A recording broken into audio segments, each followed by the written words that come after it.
শ্যামস ক্লাসরুমে তোমাদের সকলকে স্বাগত। আশা করছি সকলেই ভালো আছো।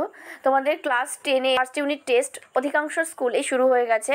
তো তোমাদের জন্য আজকের পর্বে আমি ইতিহাসের একটি কোয়েশ্চেন পেপার নিয়ে এসেছি। দেখো, একটি স্কুলে এই কোয়েশ্চেন পেপারেই পরীক্ষা হয়েছে। তো কোয়েশ্চেনগুলি তোমরা একবার পরীক্ষা দিতে যাওয়ার আগে অবশ্যই দেখে নাও। দেখো, প্রথমেই রয়েছে 10টি প্রশ্ন এমসিকিউ টাইপ। এক রয়েছে, হকির জাদুকর বলা হয় কাকে? ধ্যানচাঁদকে। 2, চিপকো আন্দোলনের সঙ্গে জড়িত ছিল কি? পরিবেশ, শিল্প, খেলা, বিজ্ঞান। পরিবেশ। তত্ত্ববোধিনী পত্রিকার মুখপত্র ছিল রামকৃষ্ণ মিশনের, ব্রাহ্ম সমাজের, ইয়ং বেঙ্গলের, না কোনোটিই নয়? এটি হবে ব্রাহ্ম সমাজের।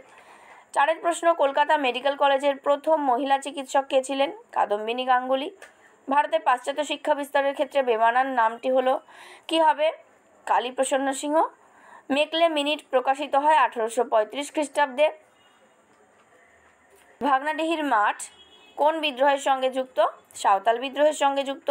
হুল শব্দটির অর্থ কি? হুল শব্দটির অর্থ হলো বিদ্রোহ। অপশান ক। 9 প্রশ্ন যেটা রয়েছে, দেখো, বঙ্গীয় প্রজাস্বত্ব আইন কোন বিদ্রোহের পরিণতিতে পাশ হয়েছিল? বঙ্গীয় প্রজাস্বত্ব আইন পাবনায় কৃষক বিদ্রোহের পরিণতিতে পাশ হয়েছিল। এবং 10 নম্বরে যে প্রশ্নটি রয়েছে, দেখো, উপজাতি বিদ্রোহের সময় বহিরাগত মহাজনদের বলা হতো কি? সাউকার, পট্টিদার, ইজারাদার, না দিকু? উত্তর হবে দিকু। অপশান ঘ। এরপরে যে প্রশ্নগুলি রয়েছে, নির্দেশ মতো উত্তর দাও। তোমাদের 6টা প্রশ্নের উত্তর করতে হবে। এখানে বিভিন্ন রকম মিশিয়ে দেওয়া রয়েছে। 1 নম্বরের প্রশ্ন রয়েছে কি? একটি বাক্যে উত্তর দাও। টিনের তলোয়ার নাটকটির রচয়িতা কে? এটা তোমরা অধিকাংশই জানো। টিনের তলোয়ার নাটকটির রচয়িতা নাট্যকার উৎপল দত্ত। 2 হচ্ছে কি? সত্য মিথ্যা নির্ণয় করতে বলেছে। সোমপ্রকাশ পত্রিকার সম্পাদক ছিলেন দ্বারকানাথ বিদ্যাভূষণ। কথাটা সত্য, অর্থাৎ ঠিক। একটি বাক্যে উত্তর দাও। স্কটিশ চার্চ কলেজের পূর্ব নাম কী ছিল? এটি জানতে গেলে তোমাদের কিন্তু একটু বিশদে জানতে হবে, কারণ এক কথা এটা বলে দেওয়া যাবে না। 1843 সালে ফ্রি চার্চ ইনস্টিটিউশনটি পরবর্তীকালে আলেকজান্ডার ডাফের স্মৃতিতে ডাফ কলেজ নামে নামকরণ করা হয়। পরে 1929 সালে এই ভবনেরই নাম হয় স্কটিশ চার্চ কলেজ। ঠিক আছে। এরপরে যে প্রশ্নটি রয়েছে, সত্য বা মিথ্যা নির্ণয় করো।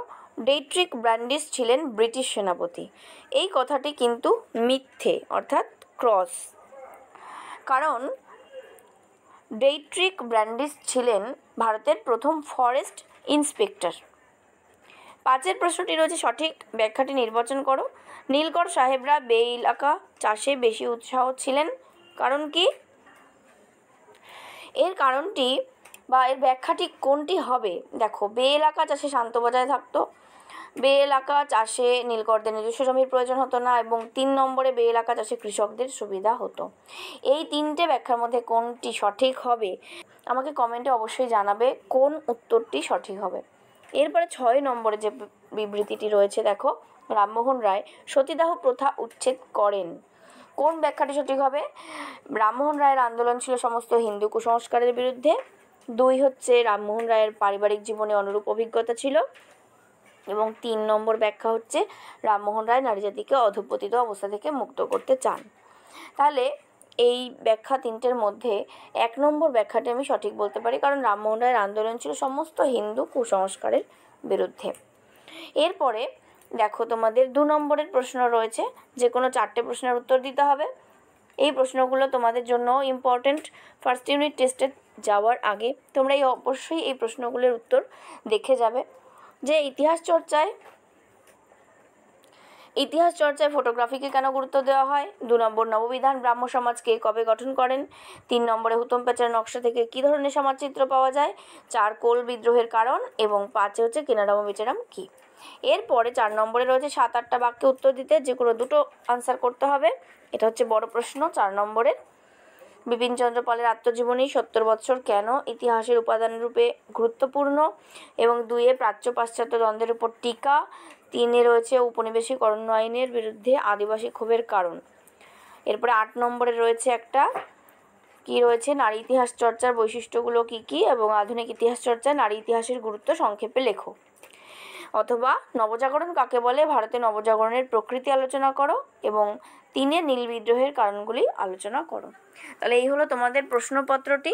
তোমরা এই সেটটি কিন্তু ভালো করে দেখে যেতে পারো। এই ধরনের প্রশ্নই কিন্তু তোমাদের ফার্স্ট ইউনিট টেস্টে আসতে চলেছে। সুতরাং আর দেরি নয়, প্রশ্নগুলোর উত্তর ভালো করে রেডি করো এবং পরীক্ষা দাও। টাটা, ভালো থেকো।